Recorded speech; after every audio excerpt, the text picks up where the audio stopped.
Et salut à tous, bienvenue dans le OG Show. On est de retour, la rentrée, ça fait plaisir. Et aujourd'hui, on va attaquer un épisode particulier et on va vous faire kiffer les abricots. Jingle! Pour attraper le criminel le plus dangereux du monde. Vous avez étudié et observé Castor Troy pendant des années. Et vous croyez que je vais accepter? L'agent Sean Archer lui a pris son visage. Mais quand à son tour le criminel lui prend le sien, Oui, est-ce qu'il est joli? ça devient une affaire personnelle. Et ce truc-là, ça te dit rien? Partout où ils iront, Si tu es Sean Archer, je dois sûrement être Castor Troy. chaque geste qu'ils feront Si je t'aimais pas autant, Poussin, je serais obligé de te Ça tuer. se complique un bac! les rapprochera Tu ne me rendras jamais ce que tu m'as pris. Alors dans ce cas, on n'a qu'à s'entretuer. jusqu'à l'ultime volte-face.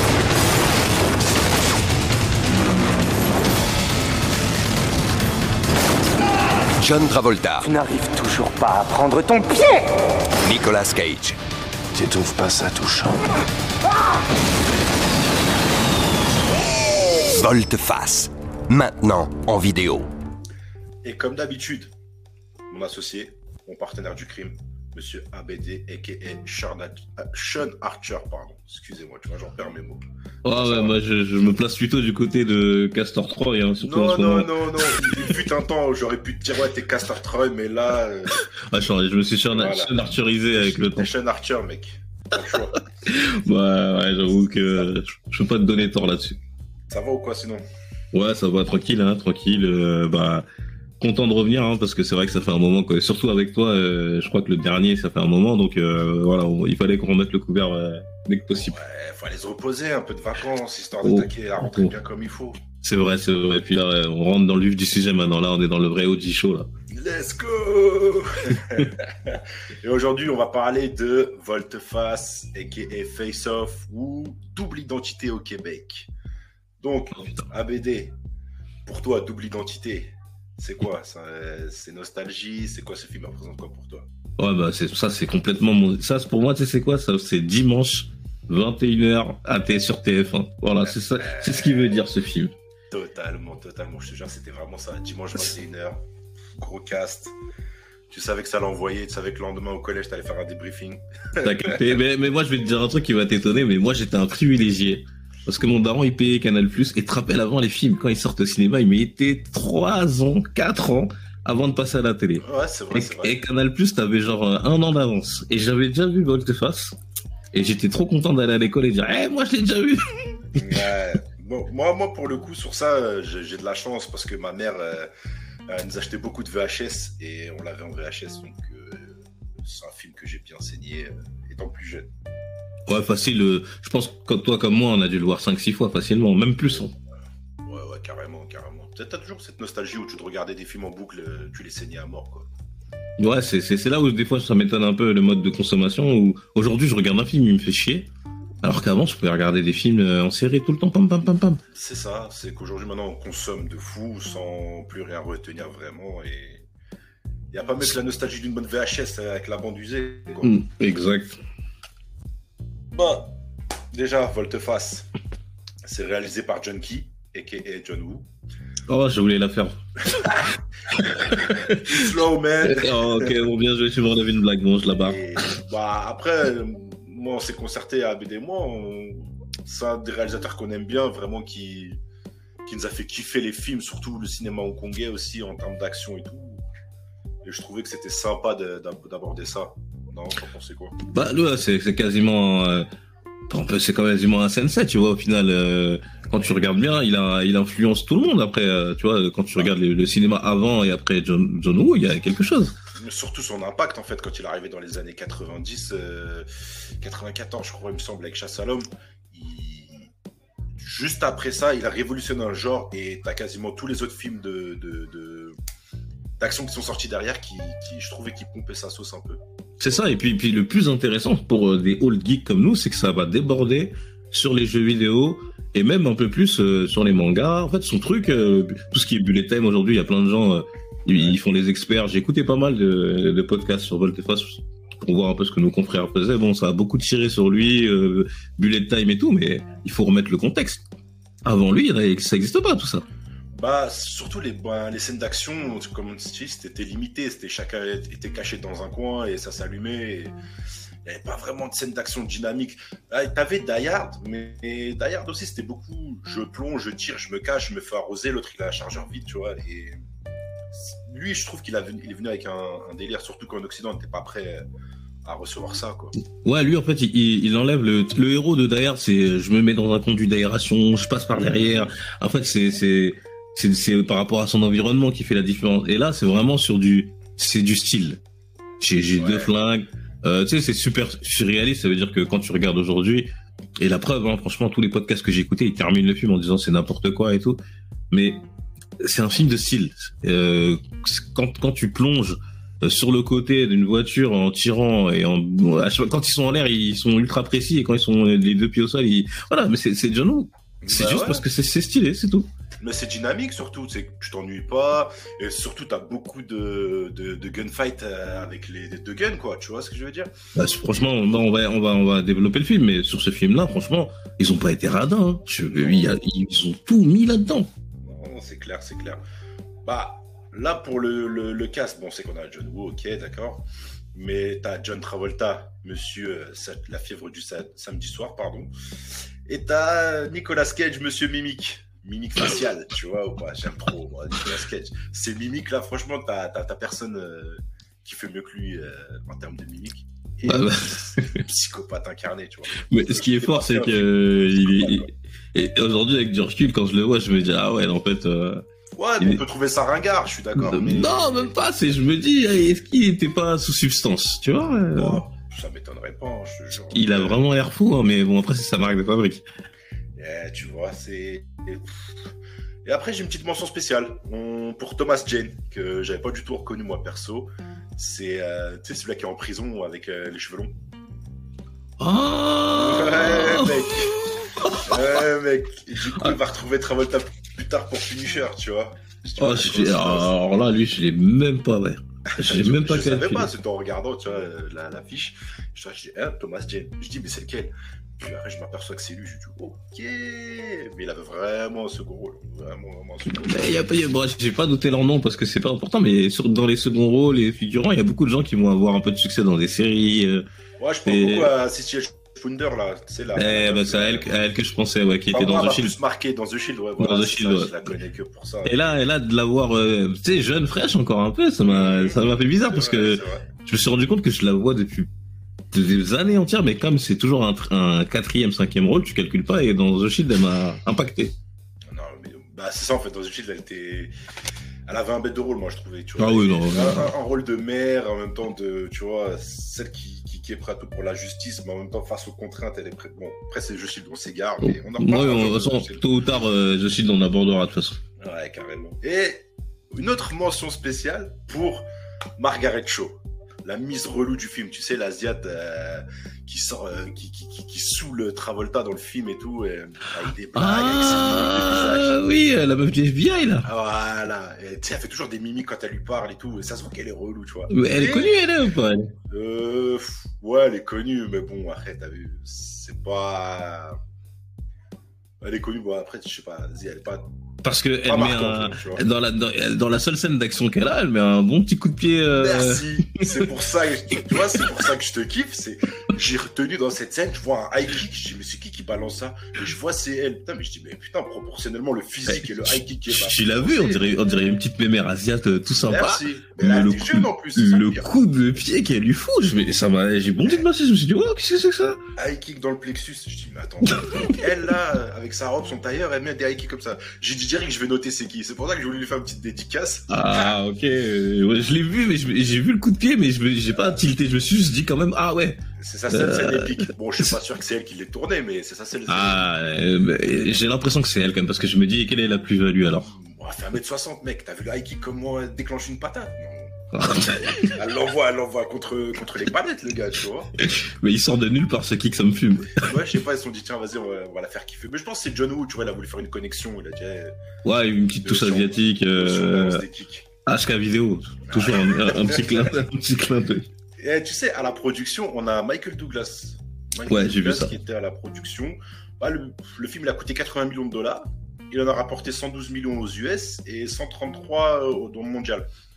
Du coup, pour un total de 245 millions, pardon. À l'époque, c'est un tabac de ouf, hein, ouais. Pour moi, c'est un succès. Hein, ah ouais, c'est un succès de fou.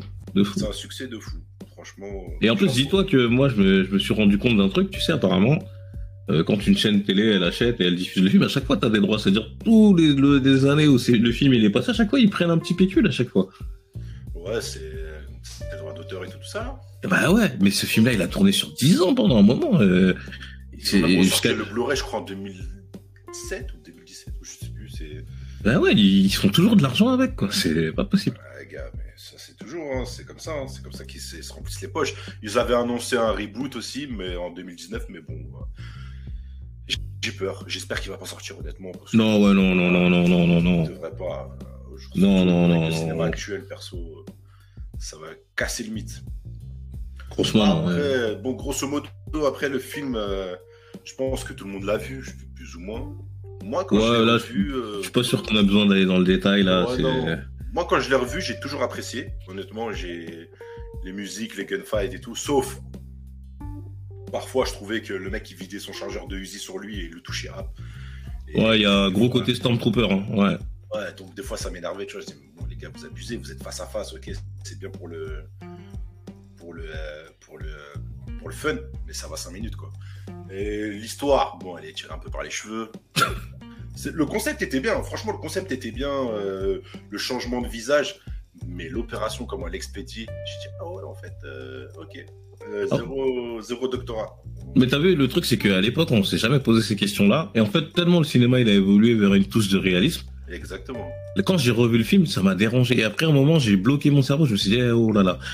C'est 97, tranquille. C'est vrai qu'à cette époque-là, on en avait rien à foutre de savoir s'ils avaient la même corpulence. Est-ce que, tu sais, je me suis même demandé à un moment un truc tout con, hein, quand Travolta, du coup, qui est maintenant Castor Troy, il couche avec sa femme.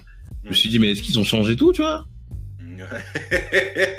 Ah, bonne question, faudra demander à l'actrice, on va lui envoyer un DM. Et après, c'est là que je me suis dit, oh là là là, Abdou. Il faut que tu t'arrêtes là. On s'en fout de tout ça, en fait. Ouais, c'est un film. Il y a des incohérences, c'est vrai. Après, la chirurgie esthétique en rapide, les mecs, ils ont récupéré en 24 heures, 48 heures. Ah ouais, il a dit grâce aux inflammatoires. Ouais, on a des anti-inflammatoires aujourd'hui qui sont ultra performants et tout. J'ai pas compris le rapport avec les anti-inflammatoires. C'est juste des termes, je crois, pour dire, écoutez, c'est pas de votre niveau. Mais à l'époque, ils ont banane nos darons, c'est pour ça. Nous, on était petits, tu vois, mais c'est nos darons, ils y ont cru, tu vois. Ils ont dit, ah ouais, chirurgie esthétique. Et tout. Mais c'était pas regardant, parce que nous, maintenant, on a entre-temps, on a mangé combien de films qui essaient de t'expliquer des trucs. Ouais, carrément, ça a évolué. Après, la petite punchline, quand le docteur il regarde Travolta, il lui dit, on va vous enlever votre ceinture du ventre. Ouais, des poignées. Des poignées d'amour, on va vous les enlever. Il le regarde, tu vois. Et il lui fait une mimique, tu vois. Il dit, ah, le bâtard, ça c'était dans le script, ça.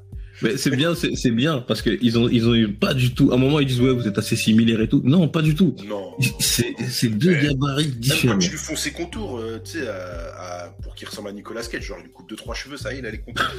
Nicolas Cage, il a une calvitie quand même, tu vois ce que je veux dire, il est coupé. Non, ouais, mais par contre, la scène quand il découpe le visage, c'est impressionnant, même aujourd'hui. Non, elle est pas mal. Mais j'ai bien aimé.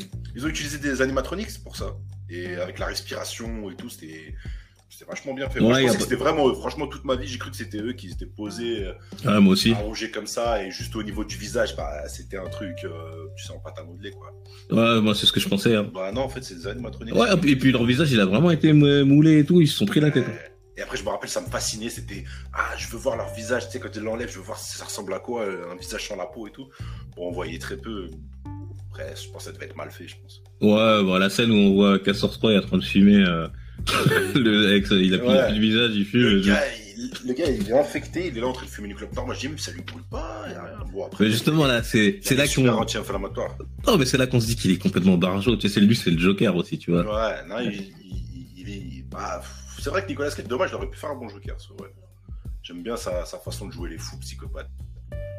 Et puis, il fallait souligner le contexte aussi à l'époque. Changement de visage, Le seul défaut que je pourrais refaire, franchement, c'est quand ils changent de corps, ils n'ont pas les mêmes caractéristiques. Tu vois, ouais. Travolta, il a du mal à faire du Nicolas Cage. Et Nicolas Cage a du mal à faire du Travolta. Des fois, ça se ressent, en fait. t'as Nicolas Cage qui repart dans ses travers alors qu'il est censé être Travolta, il est censé être Sean Archer, tu vois. Et Sean Archer, tu le vois, dès le début, tu le vois, il est désabusé, il parle de tension, il fait les mecs, genre, vas-y, j'ai envie de mettre fin à mes jours, tu vois. Pour moi, le meilleur dans tout ça, c'est celui qui s'en sort le mieux. Pour moi, c'est Travolta parce qu'il essaye de bien différencier. Mais Nicolas Cage, il reste toujours Castor Troy. Ouais. Tu vois, il y a la scène de, tu sais, dans la prison où à un moment où, il met les yeux en l'air et tout. Mais tu sais, t'as pas besoin de faire tout ça, quoi. Il regarde son frère, tu vois, il regarde son frère, il dit, vas-y, je vais te montrer que c'est moi, tu vois. Mais je trouve qu'il retombe beaucoup sur ses travers. On l'a eu en revue et Travolta, je trouve qu'il essaie aussi d'en faire trop. Mais tu vois, Travolta, il parle avec sa femme. Ah oui, non, par contre. Il fait une canard d'un coup. Je dis, putain, mais t'es Castor Troy, t'es là, tu commences à faire le mec, oui, je t'aime et tout. Je dis, hein, mais là, tu fais un faux Sean Archer parce que Sean Archer, il a calculé même pas, tu vois. Ouais, ça m'a sorti du film aussi, tu vois, les collègues du FBI, ils voient que le mec il est complètement rempli. Ouais. Y a personne qui s'est posé la question, tu vois. Attends, il commence à toucher des fesses à la secrétaire, à machin. Oh. C'était au FBI quand même, c'est pas la meilleure police du monde, ça.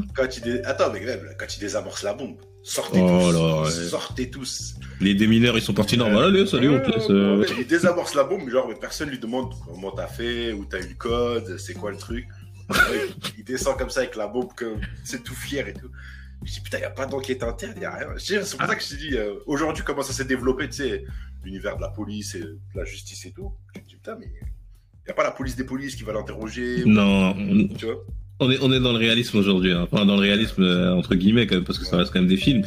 Mais, on aime comprendre et se dire, ouais, là, ok, ils se sont pas foutus de notre gueule. Et avant, c'était pas le même mode de consommation. Le film, clairement, de toute façon, il vend pas ça. Il vend pas de réalisme. Hein. Il vend un duel épique et on l'a eu. On était dans les films vraiment action. On cherchait pas à comprendre du pourquoi, du comment les incohérences, quoi. Et, bon, Castor Troy, pédophile ou pas pédophile? Ah ouais, pédophile. À mort. Ah ouais, la première scène là, quand il est, en plus t'as vu, il est en pasteur. Il est en prêtre et tout. Il va voir la petite meuf et tout. Je dis bon, ok, celle-là on la connaît tout. Elle est pas mal cette scène parce que du coup ça met une pression quand tu vois la fille de Archer et qu'on se dit c'est vrai que c'est un pédophile. Est-ce qu'il va faire quelque chose? Mais là, quand même, il arrive, il ouvre sa chambre, elle est en petite tenue. Ouais. Il a dit après genre il la colle, il lui dit attends, je vais prendre les clopes. Je dis mais ça, moi je pense pas que c'est John Woo qui l'a rajouté ça. Je pense que non, John Woo c'est pas son truc ça. Parce que John Woo, tu regardes dans ses films Hong Kong, il y a très peu d'embrassades, de nudisme et tout ça, il y a pas beaucoup de... Franchement, mais de toute façon, tu le sais, ça c'est culturel. Regarde Jackie Chan, je crois il a aucune love story dans 70 films. Ouais, et il n'y a pas de bisous, tu remarqueras, Jackie Chan. Non, jamais. Très très peu de bisous, je crois. Peut-être un smack, c'est tout. Je crois que Jet Li, dans Il est une fois en Chine, il a une pseudo-romance, mais il rentre pas dans les détails. Et après. C'est pour ça que chez nous, je pense que. Enfin, chez nous. Dans nos familles, on kiffait plus les films asiatiques parce qu'ils étaient vraiment pudiques par rapport à ça, tu vois. C'était pas la décadence qu'on voyait à tout va où ça galochait toutes les meufs et tout. Mais c'est ça.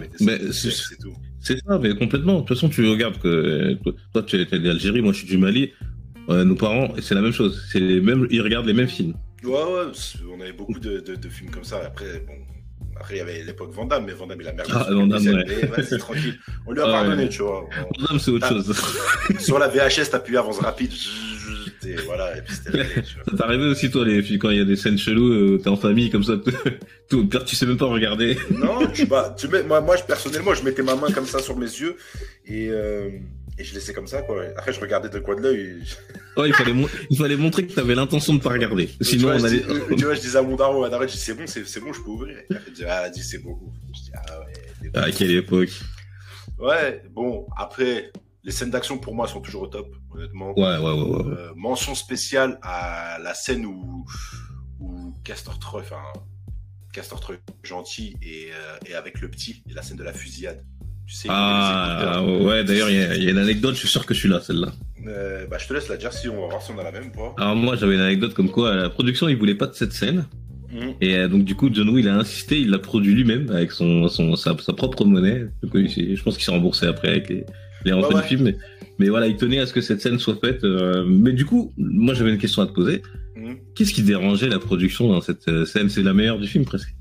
c'est la meilleure, mais après, eux, ils voulaient pas le côté musical, je pense, tu vois, de Over the Rainbow, là. Et je pense que c'est ça qui a dérangé. Et John Woo a dit qu'en mettant les écouteurs, en mettant cette musique et en faisant la fusillade, et ben, ça allait donner plus d'impact.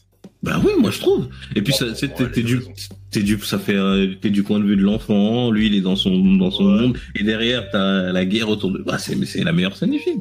Non, franchement, je suis totalement d'accord avec toi. Moi j'ai kiffé, même quand je l'ai revu, bah j'ai dit, celle-là elle envoie de ouf, tu vois. Je l'avais oublié d'ailleurs. Ce qui me faisait rire, c'est que et j'ai bien aimé aussi comment il s'appelle, c'est Nick Cassavetes, le chauve qui joue le frère de. Oh là là, il est incroyable. On le voit 10 minutes, mais je trouvais qu'il était impactant dans ses répliques. J'ai noté que lui, apparemment, il avait une certaine liberté dans ses textes, parce qu'il s'entendait apparemment très bien avec John Woo, et que même au niveau du design de son personnage, il avait eu son mot à dire, parce qu'il est stylé, tu vois, avec la petite boucle d'oreille. Ouais, du crâne rasé et tout, tu vois. Il a aucune importance dans le film, mais il est impactant quand tu le vois, tu te dis, il a marqué les esprits, je suis désolé. Ouais, mais dès que je l'ai vu, j'ai kiffé, tu vois. Dommage qu'ils ont ces scènes d'action avec son fusil, on voit pas vraiment comment il fait des dégâts. J'aurais bien voulu qu'il tue beaucoup plus de policiers, mais en plus, la manière dont il est mort, elle est stylée. En plus, que t'as vu quand tu vois comment la différence de taille par rapport à Nicolas Cage. C'est un monstre. Regarde, et je dis, putain, j'aurais bien aimé savoir leur background à tous les deux, tu vois, vu que c'est lui qui lui fournit la bombe, je crois, il me semble, ou un truc. Ouais, c'est ça, apparemment, il lui dit, c'est à toi que j'ai acheté la bombe, blablabla. Et t'as vu la petite embrassade avec sa sœur là, bah c'est improvisé ça. Par contre j'ai pas compris ça. Je l'ai vu. Lui et l'actrice ils se l'ont improvisé, après John Woo l'a laissé, il a dit bon je laisse. Mais qu'est-ce que ça voulait dire? En gros ils sont super proches quoi, c'est ça? Je n'ai aucune idée parce que c'était pas creusé leur histoire en vrai. J'ai sa sœur, c'est pour lui dire ouais vas-y t'es ma sœur, vas-y au revoir, peut-être je vais mourir, je sais pas. Tu sais moi je suis parti en sucette quand j'ai vu ça, je me suis dit est-ce que putain c'est peut-être lui le père et tout, ils mentent, ils sont pas frères et sœurs. Et après je me suis dit non John Woo. C'est pas... Comment t'acceptes Nicolas Cage sachant qu'il a laissé ta sœur à l'abandon et qui toutes les meufs quand lui il arrive il dit ah t'as vu c'est moi ton abricot préféré, tu vois, viens de surtout tu vois quand. D'ailleurs attends je te coupe. Là, on mettra le petit extrait de l'abricot là. Ouais, carrément. Les passagers sont là, faut que j'y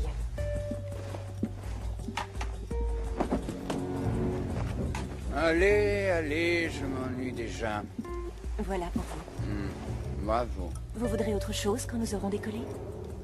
Oh, un abricot. Si.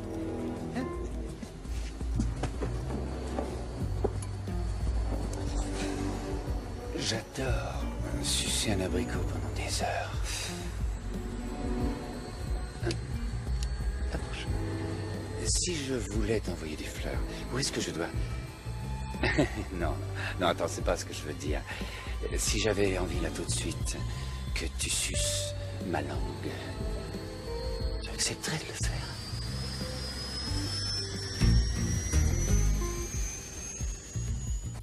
Carrément, l'abricot, c'est la base. Il faut que vous l'entendiez. C'est là qu'il l'a pas dit une fois dans sa vie quand il était jeune. Un abricot, j'adore les chiens d'abricot. C'est qu'il était pas fan du film. Mais cette réplique, elle a tourné partout.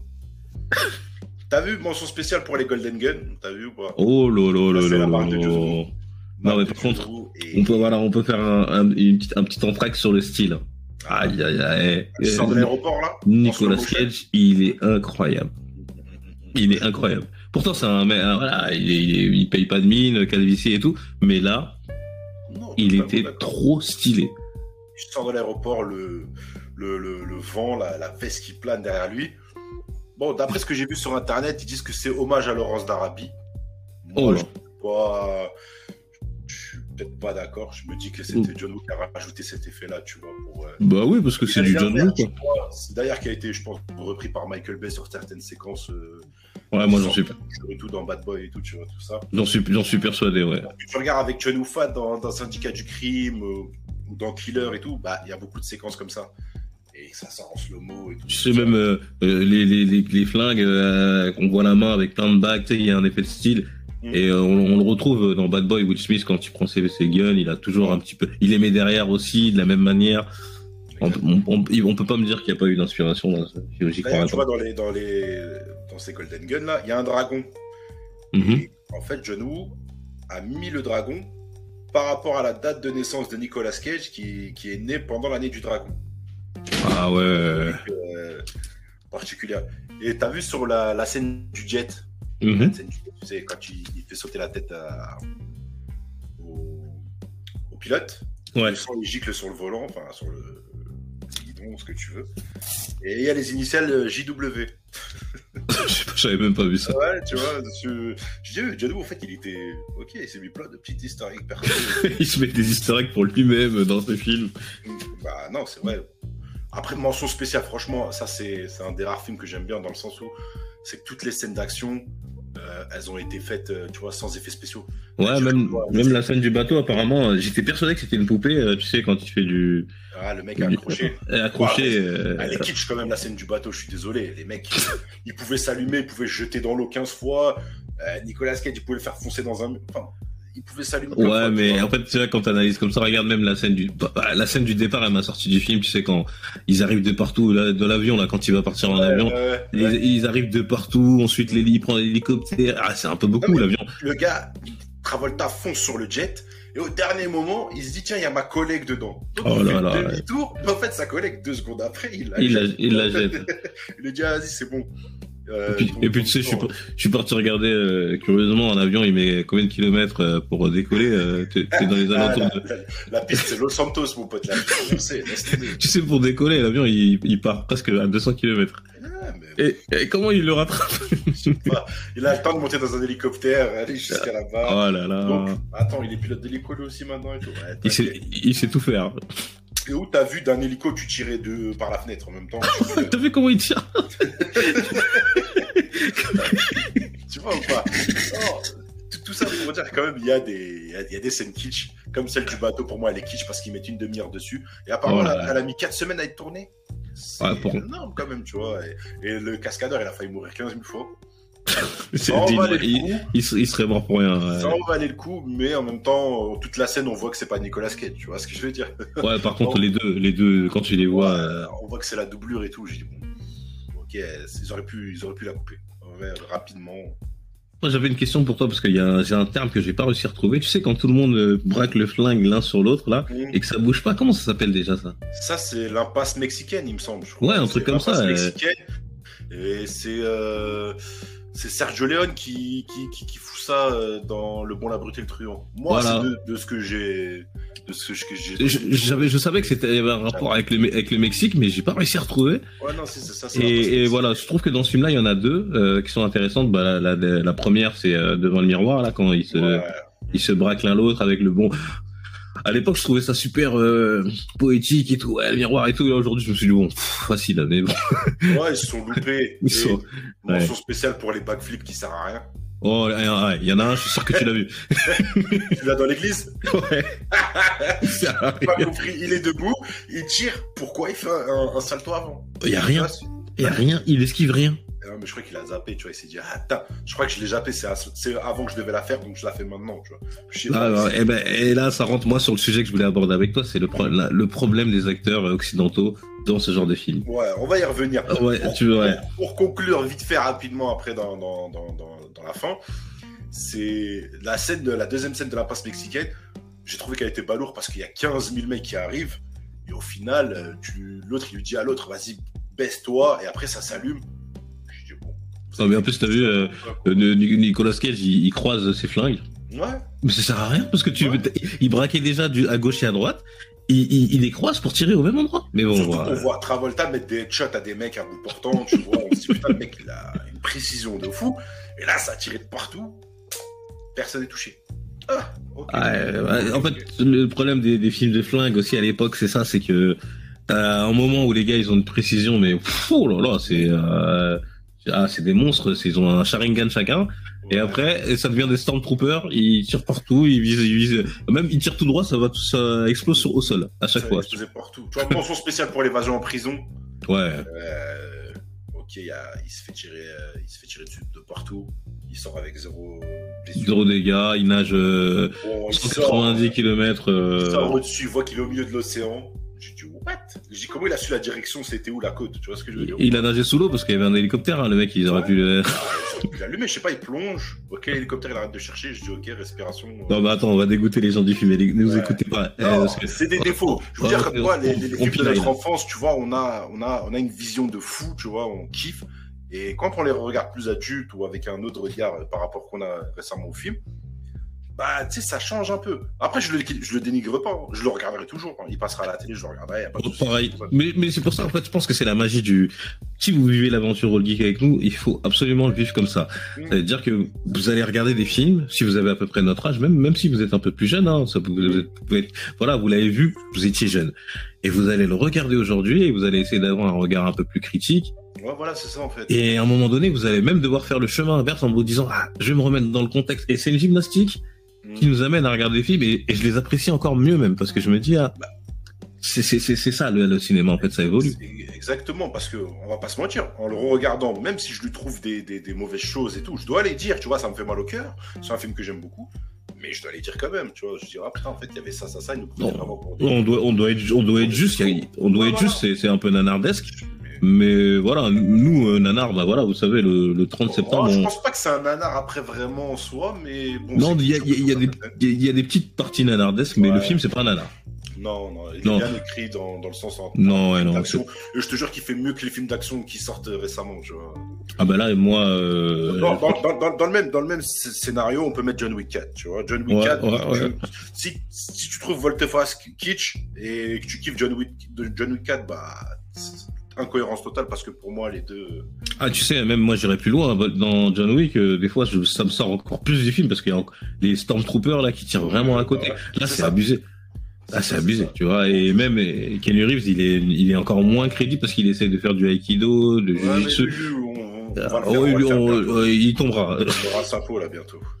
Ouais, donc tu voulais revenir sur quoi, dis-moi déjà. D'abord, il y avait un truc que je voulais voir avec toi, c'était aussi, tu sais, par rapport à la production du film et les acteurs qui étaient prévus initialement. Je crois que c'est important qu'on doit en parler. Ouais, c'est ça. Donc moi, je suis comme toi, je suis d'avis. Pour moi, les acteurs, pour un film de John Woo, pour moi, si on aurait pu les changer, vraiment, on aurait pu les changer, j'aurais changé personnellement, tu vois, parce qu'ils n'étaient pas adaptés pour un film d'action comme ça. Ok, si c'est un thriller de poursuite et tout, chasse à l'homme, je t'attrape ou tu vois, je te pourchasse, ok, ils correspondent, d'accord, il n'y a pas de souci. Mais en termes d'action, dans les scènes d'action, on voit 90% que c'est pas eux. Et ils sont pas faits pour ce genre de scène d'action, ça se voit en fait, tu vois. C'est pour ça que je comprends pas le casting, parce que effectivement, comme tu dis, un thriller psychologique avec des légères gunfights, mais plutôt sur la track, et c'était les deux acteurs qu'il fallait mettre. Ouais, pour moi, y a pas de souci. Mais à partir du moment où tu veux nous mettre des courses-poursuites en bateau, hélico, prison futuriste, il faut aller au bout de l'idée, il fallait mettre deux brutes. Ouais, carrément. Bah, c'est ce qu'en creusant, bah, de base, le film était écrit pour Stallone et Schwarzenegger. Et il a été écrit dans les années début 90. Tu vois, les mecs, ils étaient à leur prime et tout. Et le film a été pensé pour eux. Et ça devait être dans le futur. Bon, après, le film, il a dormi dans les studios des années. 6 ans plus tard, il a été ressorti. Il a été vendu à... Je sais pas déjà qui s'occupe de cette production. Il a été vendu à eux. Et bah, après, quand ils ont choisi... John Woo les voulait pas. Et après, c'est vrai, parallèle. C'est qu'au même moment, Stallone et Schwarzy n'étaient pas dispo. Ça veut dire 6 ans plus tard. C'est ça. ABD, Stallone, il tournait quoi? Il était dans le magnifique Copland que vous pouvez retrouver sur la chaîne. Question maintenant pour toi, ABD. Est-ce que s'il aurait tourné Volte-Face, sa carrière aurait pris un autre tournant ou pas? Et il n'aurait pas fait Copland, hein? Ouais, moi je pense que lui personnellement il aurait pas kiffé, mais par contre ça aurait prolongé son prime. Son succès. Ouais, mais par contre lui dans sa quête d'acting, parce que ça c'est un truc qui va être récurrent, vous allez voir avec les acteurs des années 90 là que nous on aime bien, le souci de l'acting c'est un problème. Ils ont tous plus ou moins à un moment donné eu ce problème là où ils ont voulu prouver qu'ils savaient jouer. Et Stallone là c'était son moment, et Copland, si vous écoutez le podcast précédent, vous savez que nous on a adoré le film, donc effectivement bon choix. Mais par contre, ça lui a provoqué pas mal de pépins par la suite. Alors, il aurait fait volte-face. Avec Schwarzy, ils auraient prolongé 10 ans leur prime de combat. Mais est-ce que le film aurait été tourné comme ça aussi, avec la même histoire? Non. Et tout ça. Moi, j'aurais fait un gros film bourrin, tu vois, bien énervé à coup de M16 et de bazooka. Mais du coup, c'est du Michael Bay. Est-ce que John Woo, il peut diriger Schwarzy et Stallone? Non. pour moi, il n'aurait pas dirigé. Ils auraient eu peut-être McTiernan, qui à l'époque il était super chaud dans les années 90 à faire des films bourrins, tu vois. Mais John Woo, je pense pas qu'il. Je crois qu'à la base, c'est même Joel Miller qui est sur le film. Et la Warner, ils lui enlèvent le film parce il sortait de Demolition Man. Et t'avais aussi Rob Cohen. Rob Cohen, à ce moment-là, il était pressenti, mais le gars, il est parti tourner Cœur de Dragon avec Cœur de Dragon, c'est pas avec Kevin Costner ou un truc comme ça. Oh, si, pas sûr, on vérifiera, mais il me semble que c'est Kevin Costner. Ouais. Je sais qu'il est Cœur de Dragon. Donc bref, Woo, il arrive aux commandes, Monsieur Key, et il en veut pas de changer Stallone, tu vois. Il en veut pas. Voilà. Et du coup, il dit que Travolta et Cage, ok, c'est les mieux adaptés. Mais maintenant, regarde. Qui a été pressenti pour le cast? T'as Wesley Snipes, t'as De Niro, t'as Bruce Willis, t'as Van Damme, t'as Harrison Ford. Pour le rôle de Archer. Pour ceux de Castor Troy, c'était Denzel, Baldwin, Douglas et Al Pacino, et t'avais même Steven Seagal.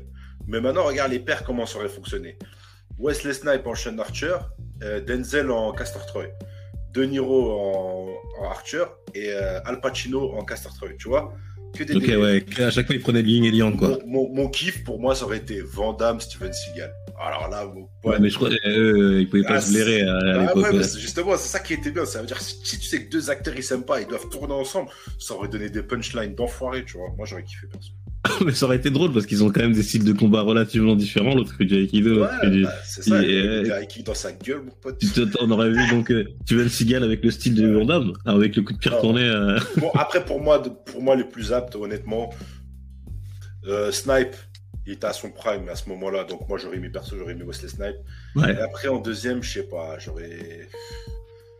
si tu mets De Niro et Pacino, t'as un film qui sort comme The Hit. Tu vois, ils l'ont déjà fait, quoi. T'as un film qui sort comme The Hit, donc quelques scènes d'action, mais tu sais que c'est des bracos, c'est coordonné, etc. Tu vois, donc ok, y a pas de souci. C'est dans la punchline plus que dans. Après, t'as Wesley Snipes qui sort de Passage 57, etc. Donc, film d'action, ça le connaît, tu vois. Non, pour moi, c'était Bruce Willis. Il fallait lui trouver un Némésis. Mais le problème, c'est que ça aurait été du Die Hard. Snipes, ça aurait ressemblé à Demolition Man. Donc en vrai, je comprends pourquoi ils sont allés vers ces acteurs-là, sachant que Cage, je crois que c'est entre 97 et 98, il est en full prime avec les ailes de l'enfer, tout ça. Ouais, bah Cage et Travolta, à cette époque-là aussi, bombardés. Ouais, Broken Arrow. Entre Polar et tout. Là, tu vois, et je me demande, est-ce qu'on leur fait pas une mauvaise presse? Parce que là, du coup, ils sont tellement tombés en bas, les deux, que là, aujourd'hui, on se dit, ah ouais, c'est peut-être pas eux le casting. Mais à l'époque, ça devait être. C'était eux qui étaient au top. Ouais, non, après, pour moi, en termes d'acting, ils sont bons, y a pas de souci, mais c'est vraiment les scènes d'action qui me dérangeaient, tu vois. Je trouvais qu'ils n'étaient pas adaptés pour. Après, ça reste mon avis, tu vois. Dans les gunfights, tu vois faire Travolta, tu le vois faire des doubles sauts, Nicolas Cage, ouais, il y a mieux. En termes d'épique, il y a mieux, tu vois. Bon, bah, pour conclure, alors. Après, je sais que Cage, il voulait pas jouer le rôle du méchant. Après, John Woo, il lui a dit t'inquiète, c'est toi le gentil dans l'histoire et tout, donc après il a kiffé. T'avais aussi Harrison Ford et Patrick Swayze qui avaient auditionné. Pas mal. Bon, ils ont été next. Mark Wahlberg a été approché pour le rôle de Pollux, mais il a refusé. Ça aurait été marrant, Mark Wahlberg, à ses débuts. Pollux, il est sous-exploité, Pollux, c'est dommage. Ouais, mention spéciale. Ça là va faire plaisir à Nico. Nico, si tu nous écoutes, t'as vu dans la prison. Tu vois, dans la prison, il y a une société, la société InGen. D'accord ?